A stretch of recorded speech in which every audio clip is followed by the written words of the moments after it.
میں مولانا عطاءاللہ بندیالوی کی موجودگی میں، علماء کی موجودگی میں ایک بات کا چیلنج ان قادیانیوں کو بھی کرنا چاہتا ہوں اور ان رافضیوں کو بھی کرنا چاہتا ہوں.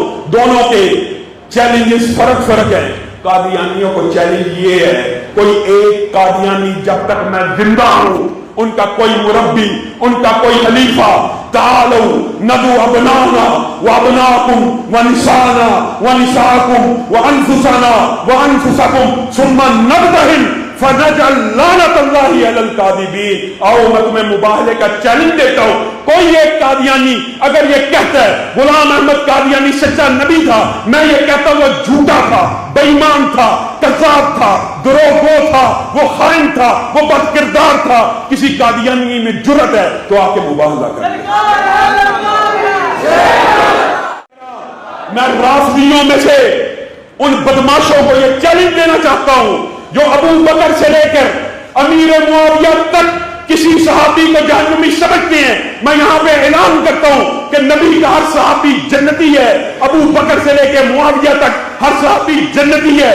آ جاؤ، کسی کے اندر جرأت ہے میں مباہلہ کرنے کے لیے تیار ہوں. اور میرے ساتھی اور رفقا یہاں پہ بیٹھے ہیں، میں چلا بھی جاؤں گا، اس بات کے گواہ موجود ہیں. کسی رافضی میں، کسی قادیانی میں جرأت ہے تو ہمارے مباہلے کا چیلنج قبول کر لے. جب دلائل بتلائیے، کیا ابو بکر کی صدیق کی صداقت کی جنگ لڑنے کے لیے تیار ہیں؟ عمر فاروق کی عدالت کی جنگ لڑنے کے لیے تیار ہیں؟ ذوالنورین کی شہادت کی جنگ لڑنے کے لیے تیار ہیں؟ علی کی شجاعت کی جنگ لڑنے کے لیے تیار ہیں؟ حسن حسین کی سیادت کی جنگ لڑنے کے لیے تیار ہیں؟ اور سیدنا امیر معاویہ کی قیادت کی جنگ لڑنے کے لیے تیار ہیں؟ وہ اس بات کی گواہی دیں گے. اور صرف والد محترم نہیں بلکہ دادا جان بھی مولانا غلام اللہ سے کس قدر پیار کیا کرتے تھے. ہمارا توحید کا بھی ایک رشتہ ہے، ہمارا اسلام کا بھی ایک رشتہ ہے، اور ہمارے مشترکات بھی ہیں.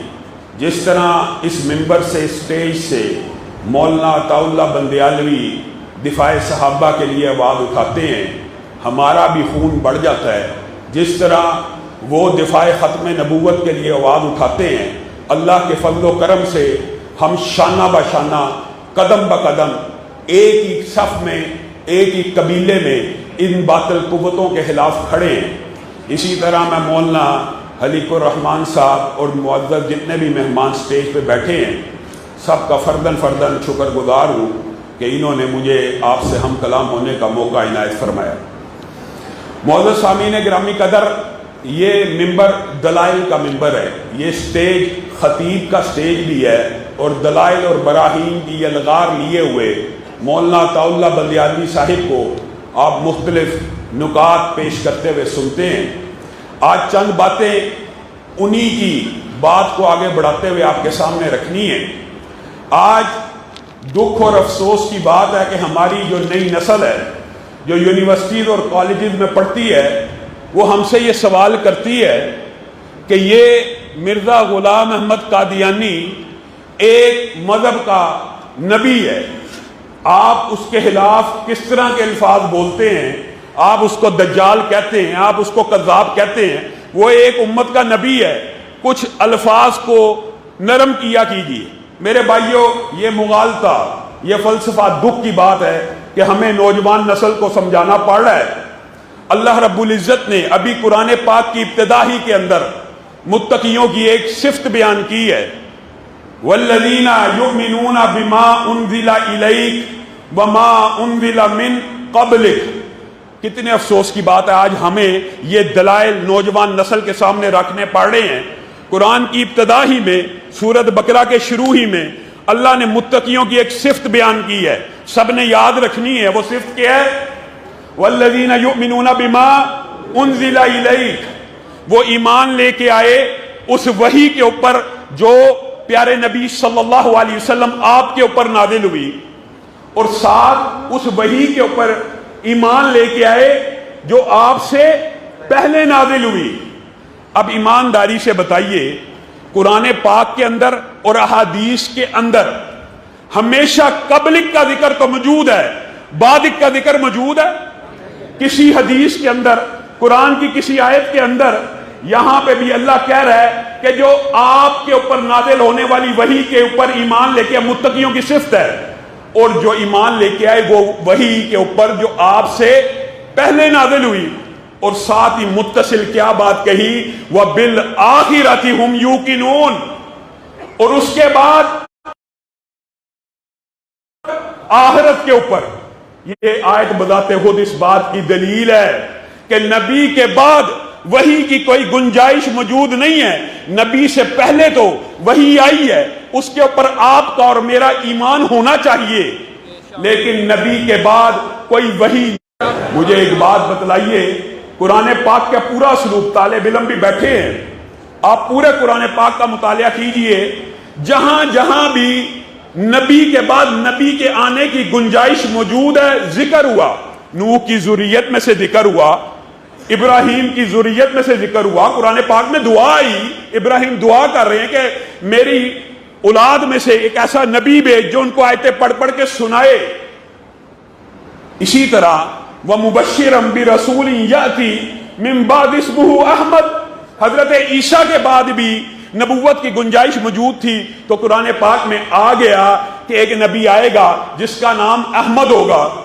کیا نبی کریم صلی اللہ علیہ وسلم کے آ جانے کے بعد کسی حدیث میں، کسی قرآن پاک کی آیت میں یہ ذکر موجود ہے کہ نبوت میرے بعد بھی آئے گی، ایک نبی آئے گا، وحی کا کوئی سلسلہ جاری رہے گا؟ حتیٰ کہ علماء بیٹھے ہیں، یہ بات آپ کو مزید کھول کے بیان کریں گے۔ نبوت تو بڑی دور کی بات ہے، نبوت کا 46واں حصہ، ایک جز بھی رسول اللہ مجھے اور آپ کو بتا کے گئے ہیں کہ نبوت تو بڑی دور کی بات ہے، نبوت کا ایک جز 46واں حصہ صرف باقی رہے گا قیامت تک، اور وہ حصہ کیا ہے؟ سچے خواب۔ اگر نبی آنا ہوتا، اگر اتنا عظیم منصب باقی ہوتا تو رسول اللہ صلی اللہ علیہ وسلم مجھے اور آپ کو بتلا کے نہ جاتے۔ پھر قرآن پاک کے اسلوب کو آپ دیکھیے، قرآن پاک میں جب بھی نبی آیا، ذکر آیا اپنی قوم کی طرف، اپنے قریہ کی طرف، اپنی زبان کی طرف، ان سب کا ذکر آیا، لیکن جب آمنہ کے لال کی باری آئی تو یہ اعلان ہوا آپ گوروں کے بڑے بن کے نہیں آئے، آپ کالوں کے بڑے بن کے نہیں آئے، آپ سرخوں کے بڑے بن کے نہیں آئے، آپ سفیدوں کے بڑے بن کے نہیں آئے، بلکہ آج وہ آیا ہے، بلکہ آج وہ آیا ہے جو سارے زمانوں کا امام بن کے آیا ہے اور سارے جہانوں کا امام بن کے آیا ہے۔ قُلْ يَا أَيُّهَا النَّاسُ إِنِّي رَسُولُ اللَّهِ إِلَيْكُمْ جَمِيعًا، پوری انسانیت کے لیے اب اگر کوئی نبی ہے تو وہ نبی کریم صلی اللہ علیہ وسلم ہے۔ الْيَوْمَ أَكْمَلْتُ لَكُمْ دِينَكُمْ وَأَتْمَمْتُ عَلَيْكُمْ نِعْمَتِي۔ یہ آیت کس کے لیے ہے؟ یہ آیت کے اوپر جھوٹی نبوتوں کے جو مدعی ہیں یا ان کے پیروکار ہیں غور نہیں کرتے۔ الْيَوْمَ أَكْمَلْتُ، دین مکمل ہو گیا۔ ایک گلاس بھرا ہو پانی کا، اس کے اندر ایک قطرہ بھی اور ڈالو گے پانی کا گلاس چھلک جائے گا۔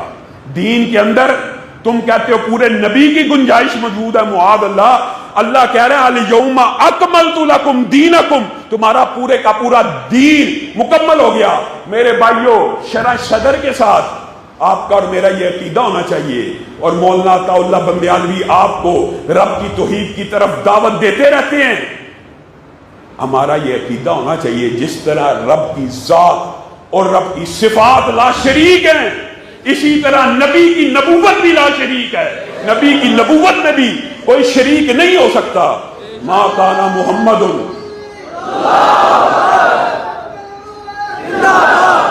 ما کان محمد ابا احد من رجالکم ولکن رسول اللہ وخاتم النبیین۔ مجھے بات بتائیے، اس آیت میں رسول اللہ صلی اللہ علیہ وسلم کو یہ بات بھی پتہ چل گئی تھی کہ میں کسی بالغ بچے کا باپ نہیں بن سکوں گا، کیونکہ اللہ تعالیٰ نے قرآن پاک میں یہ کہہ دیا ما کان محمد ابا احد من رجالکم، آپ مردوں میں سے کسی کے باپ نہیں بنیں گے۔ اس سے مراد یہ ہے کہ آپ کا کوئی بچہ بھی بلوغت کو نہیں پہنچے گا۔ اب رسول اللہ صلی اللہ علیہ وسلم کے لیے بظاہر یہ خبر غم کی تھی، لیکن اللہ رب العزت نے جو کرم اور عنایت دینا تھا ساتھ اسی آیت میں بیان کر دیا۔ کہا آپ مردوں میں سے کسی کے باپ تو نہیں بنیں گے، لیکن آپ کے سر کے اوپر ختم نبوت کا ایسا تاج رکھا جائے گا کہ آپ سید ولد آدم بن جائیں گے، آپ فخر انسانیت بن جائیں گے۔ اور نبی کریم صلی اللہ علیہ وسلم پوری کائنات کے اندر آخری نبی ہیں۔ اس کی دلائل صرف قرآن میں نہیں ہیں، اس کے دلائل احادیث میں بھی موجود ہیں۔ ایک ترجمہ وہ ہے جو جھوٹے نبی کا، جھوٹی نبوت کا دعویٰ کرنے والے کرتے ہیں، اور ایک ترجمہ وہ ہے جو خود رسول اللہ صلی اللہ علیہ وسلم نے کیا۔ خاتم النبیین کا مطلب یہ کہتے ہیں معاذ اللہ نبی تراش مہر، اس بات کا بھی میں جواب دوں گا۔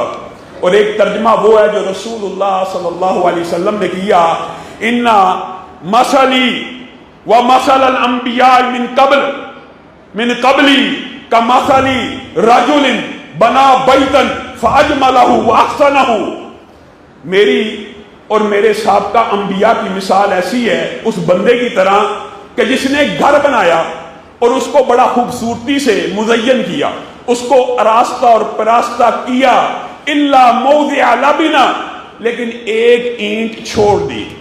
فجئت انا واتممت تلک اللبنہ، وہ محل کے ارد گرد لوگ پھرتے ہیں اور تعجب کا اظہار کرتے ہیں یہ کتنا خوبصورت محل ہے، لیکن اس کے اندر ایک اینٹ کی جگہ خالی ہے۔ کیا رسول اللہ نے کہا 2 اینٹوں کی جگہ خالی ہے؟ کتنی اینٹوں کی جگہ خالی ہے؟ ایک اینٹ کی جگہ خالی ہے۔ فجئت انا واتممت تلک اللبنہ، پس میں آ گیا اور میں ہی وہ آخری اینٹ ہوں۔ آج کے بعد کوئی یہ بندہ دعویٰ کرے نبی کے بعد کہ میں نبی ہوں تو یا تو اس کو ایک اینٹ اور نکالنی پڑے گی، معاذ اللہ کسی نبی کا حق کھانا پڑے گا، یا تو اینٹ کے اندر 2 کی جگہ خالی ہوتی تو پھر تو کوئی نبوت کا دعویٰ کرتا، بات بن سکتی تھی۔ جب اینٹ بھی ایک ہی خالی ہے اور رسول اللہ صلی اللہ علیہ وسلم نے آ کے کہہ دیا میں ہی وہ آخری اینٹ ہوں، تو پھر کس نے جرت دی، پھر کس نے ان لوگوں کو یہ اختیار دیا کہ یہ قرآن پاک کی من گھڑت تشریحات کرتے ہوئے؟ اور حیران کن بات یہ ہے، حیران کن کہ جہاں پر نبوت کا ہلکا سا بھی اشکال بھی باقی تھا وہاں پہ بھی رسول اللہ صلی اللہ علیہ وسلم نے دور کر دیا۔ حضرت علی کے بارے میں آپ نے ایک روایت سنی ہوگی اور بڑی معروف روایت ہے، اور ہمارے ہاں ایک مکتبہ فکر اس روایت سے یہ استدلال کرتا ہے کہ یہاں پہ رسول اللہ صلی اللہ علیہ وسلم نے خلافت بھی دی تھی۔ اما ترضا ان تکون منی بمنزلۃ ہارون من موسیٰ، علی کو کہا، آپ کو یہ سارا واقعہ پتا ہوگا کہ حضرت علی کو ایک غزوے میں رسول اللہ صلی اللہ علیہ وسلم چھوڑ گئے اپنے پیچھے اور کہا آپ نے مدینہ کی نگرانی کرنی ہے۔ منافقین میں سے بعض لوگوں نے کہا اچھا گرمی بڑی ہے، ہاں جنگ بڑا میدان بہادری کا ہے، اچھا آپ کو اس لیے پیچھے، آپ کے دل کو چوٹ لگی۔ حضرت علی رسول اللہ صلی اللہ علیہ وسلم کی بارگاہ میں پہنچ گئے، یہ کیا لوگ مجھے کہتے کیا میں بزدل ہوں، یہ کیسی بات ہے؟ تو رسول اللہ صلی اللہ علیہ وسلم نے آپ کو ایک بشارت اور خوشخبری سنائی اور آپ کا دل بھی رکھا۔ اما ترضا ان تکون منی، کیا تو اس بات پہ راضی نہیں ہے علی کہ تیرا میرا آپس میں ویسا ہی رشتہ ہو جیسا کہ موسیٰ اور ہارون کا رشتہ ہے؟ یہاں سے ایک بات اشکال پیدا ہو سکتا تھا، کیا کہ موسیٰ کے بعد ہارون بھی نبی ہیں، لیکن رسول اللہ صلی اللہ علیہ وسلم نے یہاں بھی اشکال کو رفع کر دیا، اے علی تو میرے ساتھ ویسا ہی ہے جیسے موسیٰ کے بعد ہارون تھے، الا انہ لا نبی بعدی، لیکن علی یہ بات یاد رکھی میرے بعد کوئی نبی نہیں آ سکتا۔ علی کا اشکال بھی دور کر دیا۔ اور جو ہمارے ہاں ایک فرقہ یہاں پہ جن کو بندیالوی صاحب بڑے پیار سے کیا کہتے ہیں، شین، بندیالوی صاحب کی میں تقریر سنتا ہوں تو اس میں شین کا جو ذکر ہے یہ وہی ہے۔ وہ فرقہ کیا کہتا ہے، اس حدیث سے یہ استدلال ہوتا ہے کہ حضرت علی جو ہیں وہ ان کو رسول اللہ نے خلافت دی۔ بات آئی ہے دلی طور پہ تو یہ بات بھی کر دیتا ہوں، اگر یہ حدیث خلافت کی بھی ہو، اگر یہ آپ کی دلیل ہے کہ یہ حدیث خلافت کی ہے، تو میرے بھائیوں ایک بات یہ دلیل آپ نے یاد رکھنی ہے ہمیشہ کے لیے، وہ کیا کہ حضرت ہارون حضرت موسیٰ کی زندگی میں فوت ہو گئے، یہ بات یاد رکھنی ہے۔ اس لیے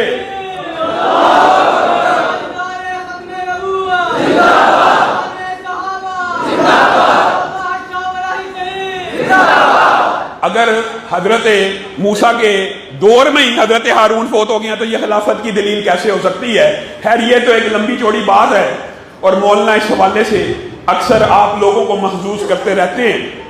میرے بھائیوں، یہ جو نبوت ہے یہ ایک ایسا منصب ہے کہ اگر کوئی بندہ رسول اللہ صلی اللہ علیہ وسلم کے بعد یہ دعویٰ کرے کہ میرے اوپر وحی اتری ہے، من اظلم ممن افترى علی اللہ کذبا او قال اوحی الی ولم یوحى الیہ شیء، اللہ کہتا ہے اس سے بڑھ کر ظالم کون ہے؟ جو اللہ پہ جھوٹ باندھتا ہے اور کہتا ہے کہ میرے پر وحی نازل ہوئی اور اللہ تعالیٰ نے اس کے اوپر وحی نازل نہیں کی ہوئی۔ اب وہ جو ہمارے بھائی کالجوں اور یونیورسٹیوں کے کہتے ہیں کہ آپ ان کے ساتھ اتنا سخت رویہ کیوں اپناتے ہیں، آپ کی بات میں نرمی کیوں نہیں ہوتی؟ آپ ہر ایک سے، دیوبندیوں سے، بریلویوں سے، ہر ایک سے پیار سے بات کرتے ہیں، قادیانیوں کی بات آتی ہے آپ ذرہ برابر رعایت نہیں کرتے۔ اور میرے بھائیوں، یہ کوئی میرا نہیں، یہ کوئی بندیالوی صاحب کا عقیدہ نہیں ہے، یہ کوئی میرا اور بندیالوی صاحب کا منہج نہیں ہے، یہ منہج ہے تو رسول اللہ صلی اللہ علیہ وسلم کا منہج ہے۔ انہوں نے کیا کہا تھا؟ رسول رحمت ہے نا، آپ سے بڑا ہلاک کسی کا ہو سکتا ہے؟ رسول اللہ سے بڑا ہلاک کسی کا نہیں۔ آپ کا بھی عقیدہ، میرا بھی عقیدہ ہے۔ رسول اللہ نے کیا کہا ان کے بارے میں کہ میرے بعد جو نبوت کا دعویٰ کرے گا وہ دجال تو ہو سکتا ہے، کذاب تو ہو سکتا ہے، نبی نہیں ہو سکتا۔ اور آپ یہ بات جانتے ہیں کہ دجال بھی مبالغے کا صیغہ ہے، کذاب بھی مبالغے کا صیغہ ہے، گویا ان کے ساتھ نرمی نہیں ہو سکتی۔ اور آپ کے علم میں یہ بات بھی ہونی چاہیے کہ رسول اللہ کے دنیا سے چلے جانے کے بعد آپ نے سنا ہوگا بہت سی باتیں کہ منکرین زکوٰۃ کے خلاف اجماع ہوا فلاں، لیکن سب سے پہلے اور سب سے پہلا اجماع رسول اللہ کے بعد صحابہ کا جس بات پہ ہوا وہ مسیلمہ کذاب کی گردن کاٹنے پہ ہوا۔ اور یہ عقیدہ صحابہ نے آپ کو اور مجھے بتلا دیا۔ کیا عقیدہ؟ رسول اللہ کے بعد اگر کوئی نبوت کا دعویٰ کرے گا اس کو دھرتی کے اوپر زندہ رہنے کا حق نہیں دیا جا سکتا۔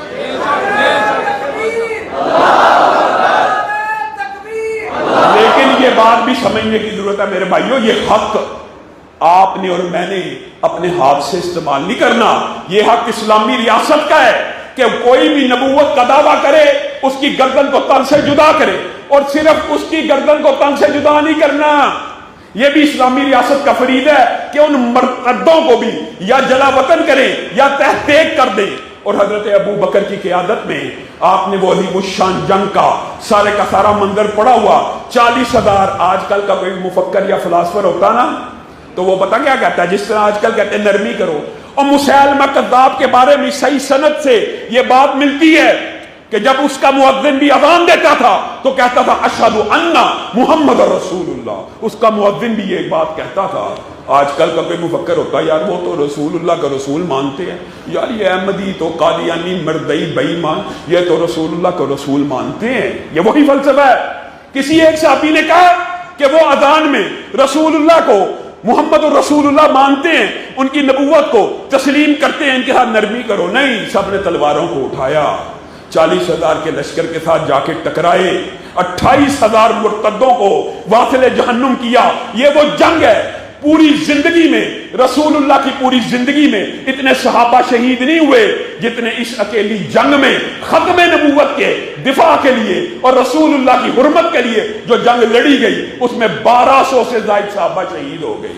آپ کو اور مجھے یہ عقیدہ دے کے گئے ہیں، ہم صحابہ کا نام لیوا ہے، ہم کیسے برداشت کریں؟ اور حیران کن بات یہ ہے، یہ بھی بڑی عجیب بات ہے، اور جو بات وہ دلائل کے دنیا میں دیتے ہیں کہ خاتم النبیین کا مولویوں نے ترجمہ غلط کیا ہے اور رسول اللہ کے ترجمے کو مانا نہیں کہ لا نبی بعدی، اس کا ترجمہ یہی ہے۔ اور رسول اللہ صلی اللہ علیہ وسلم اساکر میں بھی، ابن ساکر میں بھی ایک روایت ملتی ہے کہ جب معراج کی رات میں رسول اللہ صلی اللہ علیہ وسلم آسمانوں پہ گئے تھے تو حضرت آدم نے جبریل امین سے پوچھا تھا یہ کون ہے؟ تو انہوں نے کیا کہا تھا؟ آخر ولدک من الانبیاء، آپ کے اولاد میں سے، نبیوں میں سے آخری نبی، آپ کے بیٹوں میں سے جو آخری نبی ہے یہ ہے، یعنی لا نبی بعدی۔ وہ کہتی ہے قرآن پاک کی اس آیت کا ترجمہ نہیں ہے۔ اچھا یہ آپ کا ترجمہ کیا ہے؟ یہ دلیل بھی آپ نے آج کے بعد یاد رکھنی ہے۔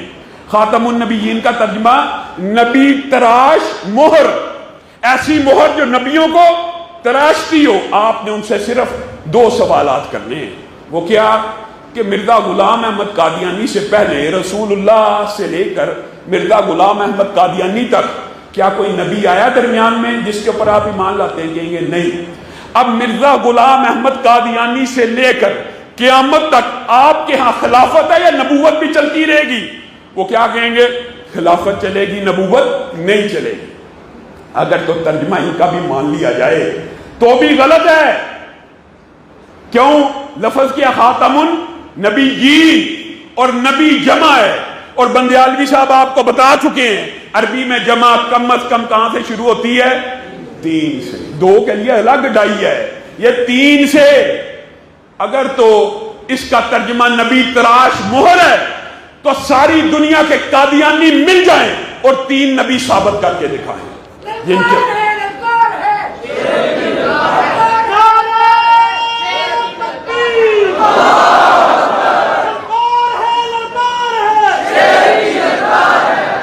میرے بھائیوں یہ کیسا عقیدہ ہے؟ اور حیران کن بات یہ ہے ہمارا یہ خطہ اس لحاظ سے ہم بڑے مظلوم ہیں، اس خطے میں مرزا غلام احمد قادیانی جیسے کو بھی امتی مل گئے معاذ اللہ۔ اور افسوس اور دکھ کی بات ہے نا، جو خود لکھتا ہے کہ میں نے گوروں کی خدمت کے لیے، برطانیہ کی حکومت کے لیے اتنی خدمات پیش کی۔ علامہ شہید کی کتاب قادیانیت کے اندر بھی یہ حوالے موجود ہیں، اور اس میں سے ایک خلاصہ اور اختصار میں نے بھی پیش کیا، اس کے اندر بھی یہ حوالے موجود ہیں۔ کہتا ہے میں نے جہاد کے انکار کے اوپر اور گوروں کی خدمات کے اوپر اتنی کتابیں لکھی کہ پوری الماریاں بھر جائیں۔ یہ اس کے لیے باعث فخر بات ہے۔ اور حیران کن بات یہ ہے کہ ایک بات یاد رکھیے، جس نے بھی اس سے پہلے نبوت کا دعویٰ کیا یا اس کے بعد کیا نا، وہ ایول جینیس ہوتا ہے، یعنی وہ ذہین ضرور ہوتا ہے، چاہے شیطانی ذہانت ہو، جس کو ہم کہتے ہیں ایول جینیس۔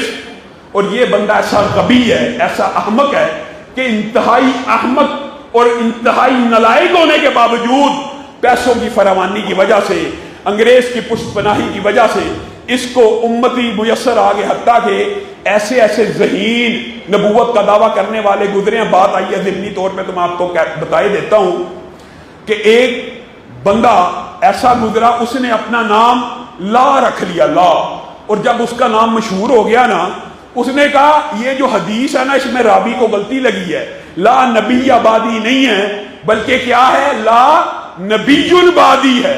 مبتدا خبر بنا دی اور کہا یہ خبر ہے کہ لا نامی نبی آئے گا۔ پہلے اپنا نام لا مشہور کیا اور کیا کہا؟ لا نبی البادی حدیث تھی، یہ راوی نے غلطی کی، یہ لا نبی آبادی کا، میں ہی وہ لا ہوں۔ اسی طرح ایک شخص آپ نے پڑھا ہوگا خلیفہ ہارون الرشید کے دور میں، ایک بندے نوح نامی بندے نے دعویٰ نبوت کیا۔ اس سے پوچھا گیا تیرے پاس کیا دلیل ہے نبوت کی؟ تو علماء نے اس وقت ایک فتویٰ دیا تھا، سبحان اللہ، قربان جائیں، کہ جھوٹے نبی سے کوئی اگر دلیل بھی مانگے گا تو وہ بھی مرتد ہو جائے گا۔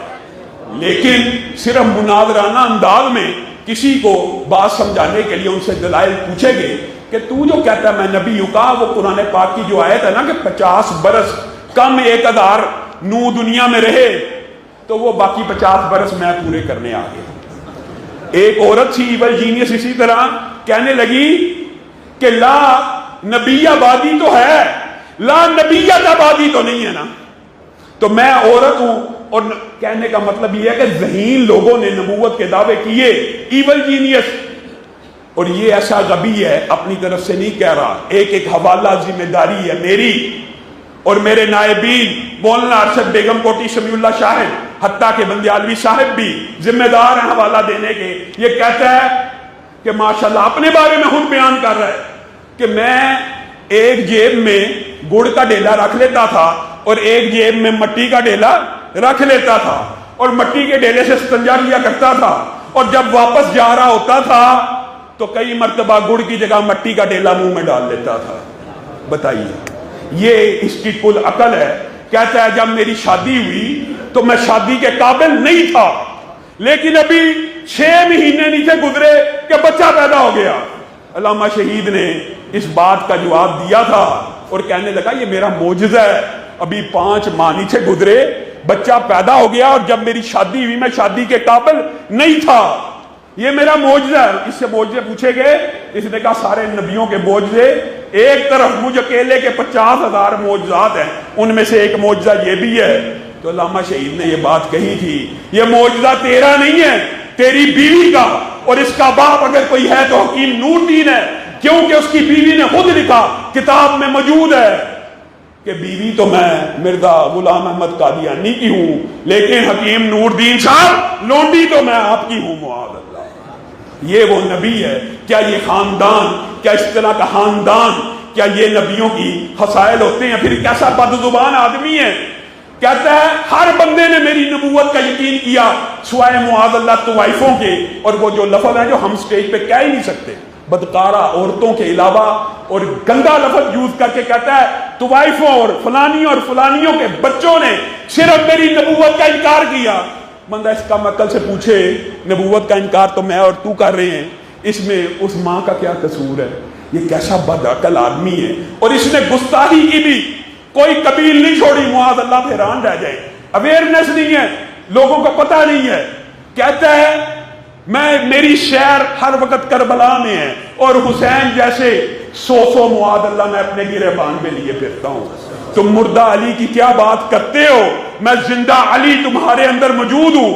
پھر اس بدبخت نے حضرت فاطمہ کی ایسی توہین کی ہے. کیا کہتا ہے بک بک کرتے ہوئے کہ حضرت فاطمہ نے مجھے اپنے قریب کیا, مجھے اپنے قریب کیا, یہاں تک کہ میرے سر کو اپنی ران پہ رکھا, اور بدبخت نے حرزہ سرائی کرتے ہوئے کہا, اور حضرت فاطمہ نے مجھے سب کچھ سکھا دیا. یہ ملعون آدمی اس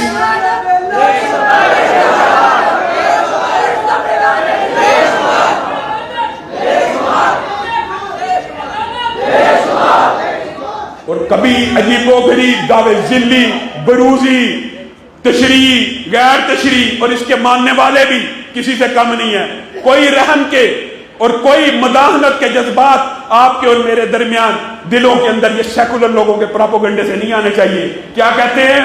معاذ اللہ محمد پھر اتر آئے ہیں ہم میں, معاذ اللہ, اور پہلے سے بڑھ گئے ہیں اپنی شام میں. محمد دیکھنے ہو جس نے اکبر, غلام احمد لانتی کو دیکھ لے قادیاں میں. یہ بات ہے کرنے والی. تم کہتے ہو اس سے نرمی رکھی جائے. میں حکومت سے بھی, اداروں سے بھی یہ بات کہنا چاہتا ہوں کہ اگر ایک پیپسی بنانے والی کمپنی, ایک کوکو کولا بنانے والی کمپنی اگر کوئی جعلی ٹیگ لگا کے بیچتا ہے, آپ اس کے خلاف پرچے کرتے ہیں, تو یہ اسلام کا اور مسلمانوں کا جعلی ٹیگ لے کے کیوں کر ہمارے درمیان میں پھر سکتے ہیں, جبکہ پاکستان کے آئین میں لکھا ہے, آئین اور قانون میں لکھا ہے, یہ اپنے آپ کو مسلمان نہیں کہہ سکتے, اپنی عبادت خانے کو مسجد نہیں کہہ سکتے, اپنے دفن خانے کو قبرستان نہیں کہہ سکتے, اذان نہیں دے سکتے. جب یہ پاکستان کے قانون اور آئین کو نہیں مانتے, آپ کو ان کے ساتھ کیا مفادات ہیں؟ کبھی عبدالشکور قادیانی, کبھی آسیہ ملونہ کی رہائی, کبھی کیا عاطف قادیانی کی تقرری. یہ کیا تماشا ہے جی؟ ان کو اقلیتوں کے حقوق دے دیے جائیں, اقلیتوں کے حقوق دے دیے جائیں.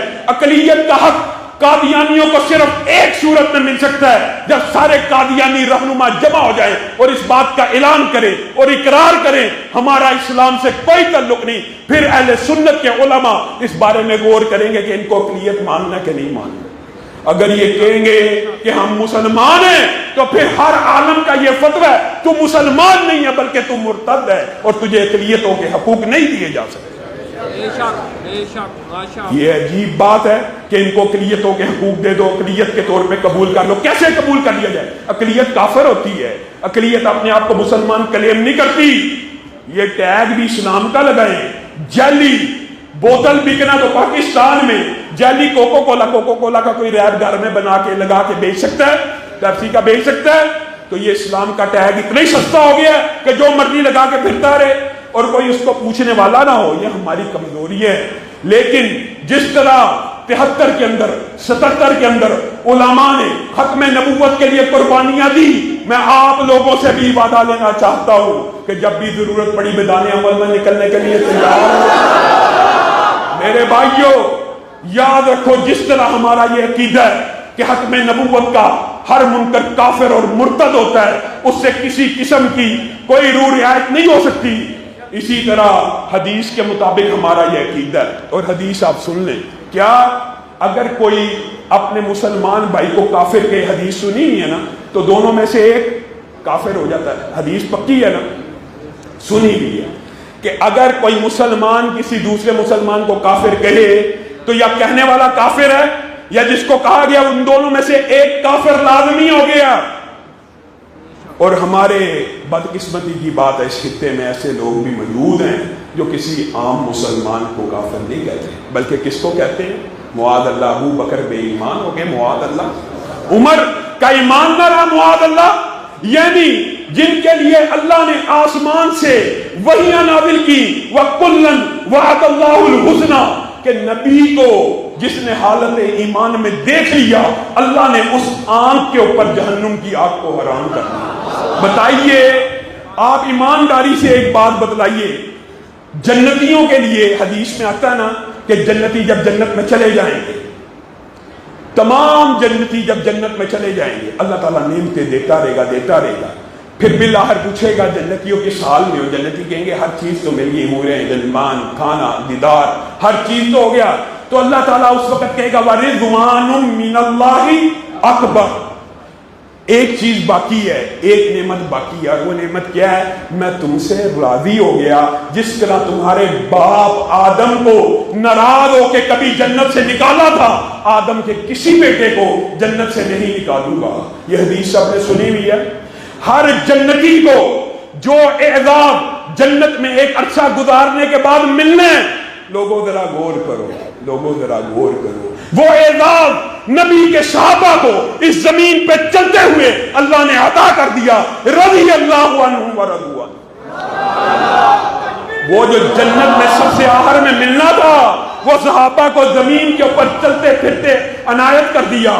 رسول اللہ صلی اللہ علیہ وسلم نے کہا اللہ تعالیٰ نے سب سے خوبصورت دلوں کو ٹٹولا، ان میں سے سب سے عمدہ جس دل کو پایا اس کے سر پہ تاج ختم نبوت رکھ دیا۔ اس کے بعد نبیوں کے بعد سب سے اعلیٰ اور افضل دلوں کو ٹٹولا، کسی کو میرا ساتھی بنا دیا، کسی کو میرا سسرالی رشتہ دار بنا دیا، کسی کو میرا صحابی بنا دیا۔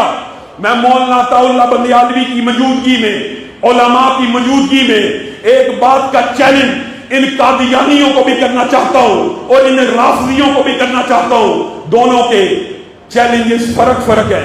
قادیانیوں کو چیلنج یہ ہے، کوئی ایک قادیانی جب تک میں زندہ ہوں، ان کا کوئی مربی، ان کا کوئی خلیفہ، تعالوا ندعو ابنانا وابناکم ونسانا ونساکم وانفسنا وانفسکم ثم نبتہل فنجعل لعنت اللہ علی الکاذبین۔ آؤ میں تمہیں مباہلے کا چیلنج دیتا ہوں، کوئی ایک قادیانی اگر یہ کہتا ہے غلام احمد قادیانی سچا نبی تھا، میں یہ کہتا ہوں وہ جھوٹا تھا، بے ایمان تھا، کذاب تھا، دروغگو تھا، وہ خائن تھا، وہ بد کردار تھا، کسی قادیانی میں جرأت ہے تو آ کے مباہلہ کر۔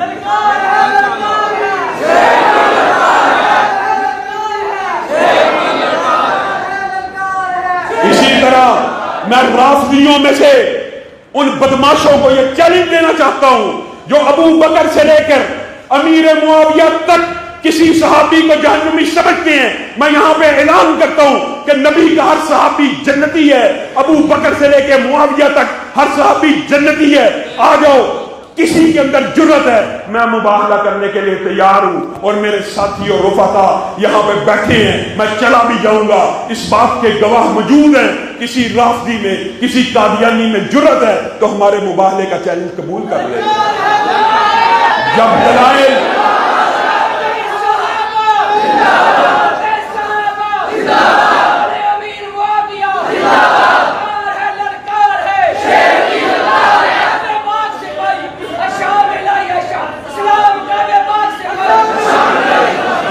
مجھے ایک بات بتلائیے، کیا ابو بکر کی صدیق کی صداقت کی جنگ لڑنے کے لیے تیار ہیں؟